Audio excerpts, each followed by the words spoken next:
Hey, what's up guys? This is Anthony from Anthony's Customs, and for this review I am very excited to be showing you the 2018 event exclusive SH Figuarts Dragon Ball Z BROLY figure, which will be available for the first time at San Diego Comic-Con. My contact at Bluefin sent me these so I could review them for you guys, so you guys could see them before the event, so that's kind of exciting. I think most of you guys are pretty pumped about these, and I know I sure as heck am, so it's very awesome to be showing you these, so thanks to them for that. And let's go ahead and dive into these. So it's basically just going to be a repaint of the existing Brolys that we've already seen. Some people like the original version, some people like the SDCC version, and now we have this kind of not quite SDCC, but still event exclusive version that I think some people are going to really enjoy. So let's go ahead and get this guy off the stand and take a closer look. And this guy stands just about, let's say to the top of his head, about 8 1/4 inches, and to the top of his hair closer to, let's say 9 1/2 roughly, depending on how you have his head adjusted.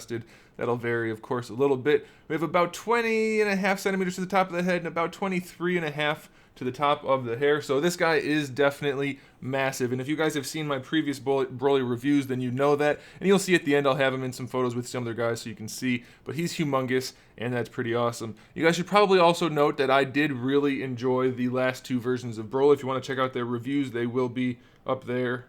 At least one of them right now, and maybe the rest throughout the other one throughout the rest of the review.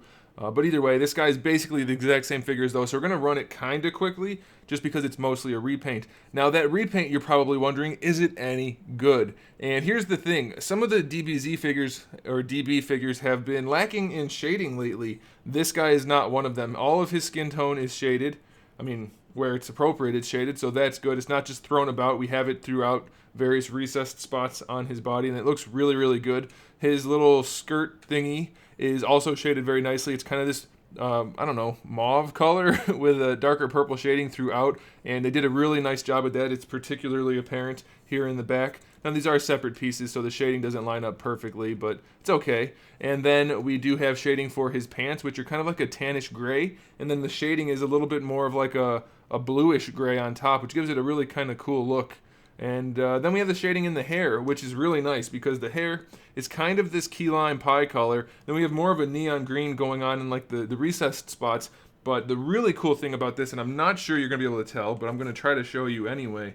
The really cool thing about this is that it has metal flake, a little bit of glitter in there. I don't know if it's going to show up because it's such a pale neon color anyway, but it's really cool looking to have that metal flake. I hope it's showing up because I do like that. It's kind of a cool effect. Does it line up with most of the other Figuarts?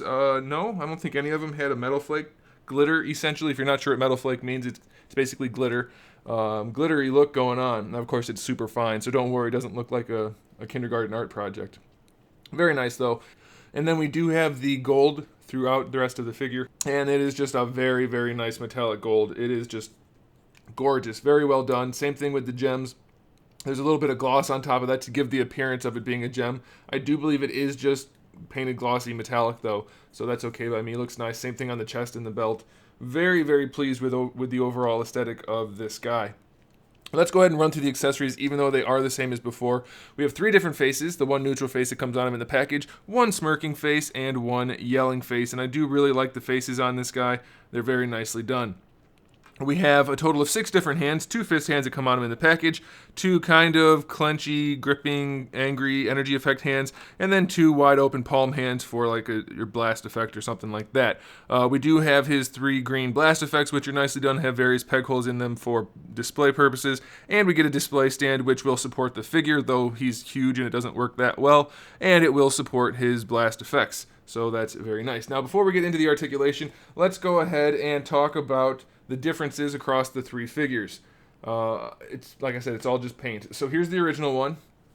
That's plain Broly. That's vanilla Broly. You can see he's got much warmer skin tone, much warmer skirt tone, and then he's got the blue shading on the pants, and then yellow hair with the green highlights. So a lot of people really like that one, and then a lot of people really like this one because it had the much more green hair. But he did have that olive tone for the skin and the darker kind of brown tone for the pants. So what I kind of have always thought, or at least most of the time since I've had these, I've thought that I really would combine the two. I like the skin tone, I like the pants, kind of like the 2 different hairs. I don't know, they're all different and good in different ways.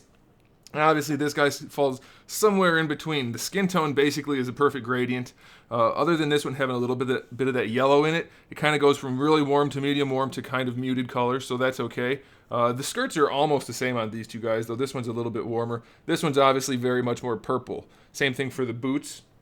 And the gold parts are all basically the same. And then we have the pants. I like this one, the new one, the most because it is kind of in between. But I could definitely see this one. A lot of people prefer this because of the composition. It looks really nice. But I like this color because it kind of ties everything in nicely. So again, that's going to be totally up to you, whichever one you prefer.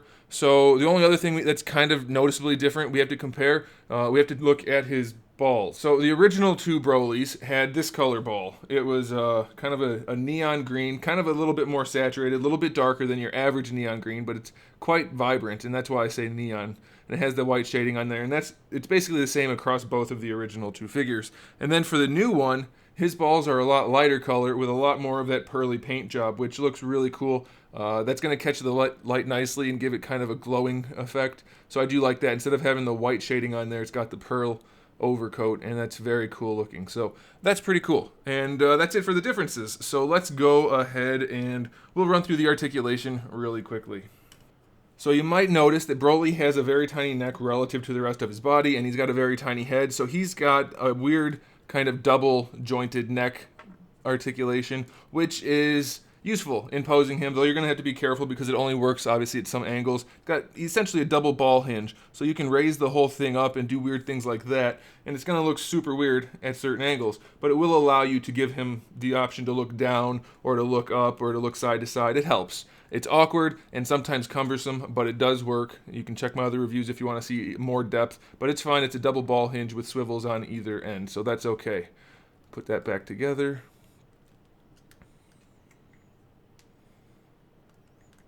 For the shoulders, we have a really big ball peg connecting the entire arm to the body. You can see that the socket's actually on the arm side of the joint, which is unusual, but it works nicely. It does have a few spots where it's a little loose, like right at the bottom.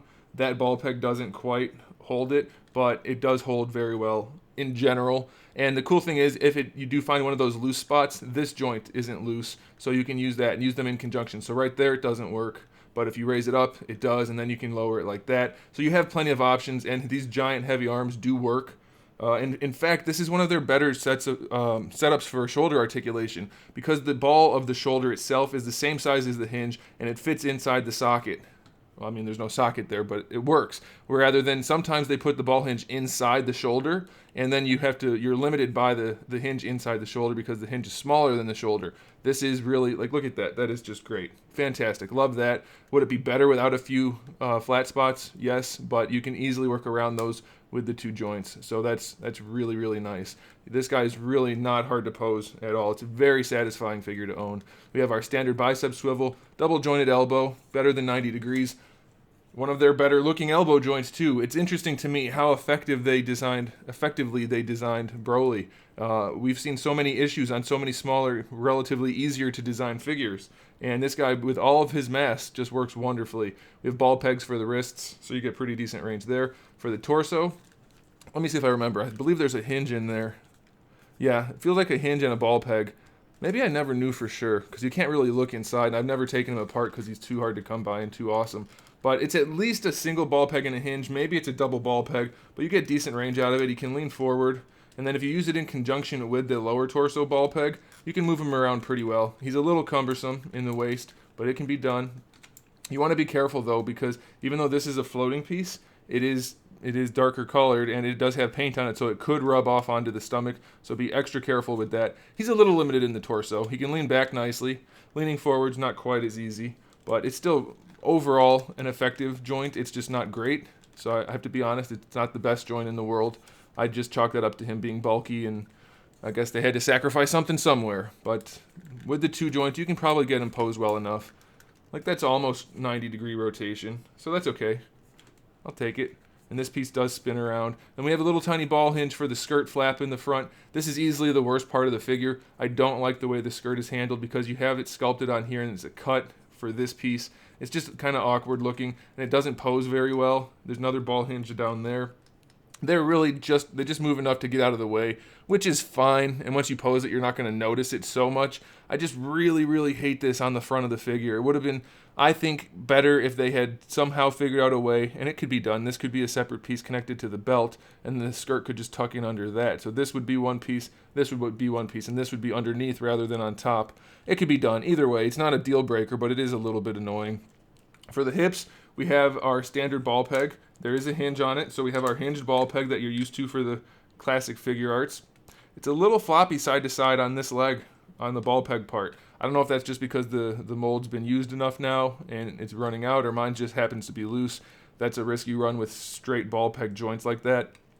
So be a little bit careful. If you do have that problem and you want to risk popping it off, or if you do pop one off by accident, a good option to do is to take some of the plastic that comes on the figure at the wrists or under the skirt or wherever it comes, and put that in there and then put the joint back on, and that'll kind of create like a buffer between the two pieces of plastic, and it should firm it up just enough. And that's usually an effective, harmless way to fix a loose ball peg.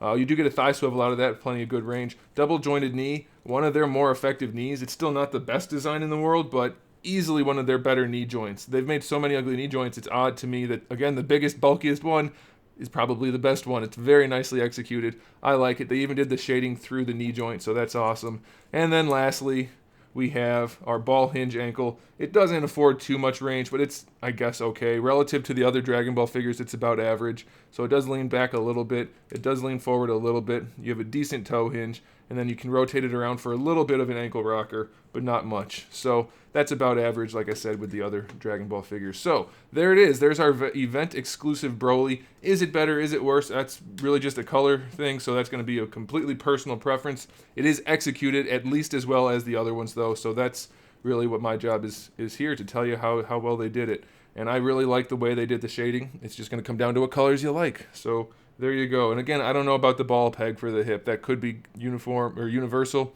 It might just be mine. With my luck, it's probably just mine, but there you go, guys. Thanks for watching. Let me know which one you prefer. We have the classic, we have the SDCC, and then we have this one, the event exclusive. Let me know which color scheme you guys like in the comment section below. I'm interested to hear your thoughts. Thanks for watching, guys. Make sure you subscribe to the channel. I have new videos up almost every single day. We talk about action figures, movies, TV shows, video games, all kinds of fun stuff, so make sure you come back for that. Give the video a thumbs up if you liked it, and in the meantime, keep collecting.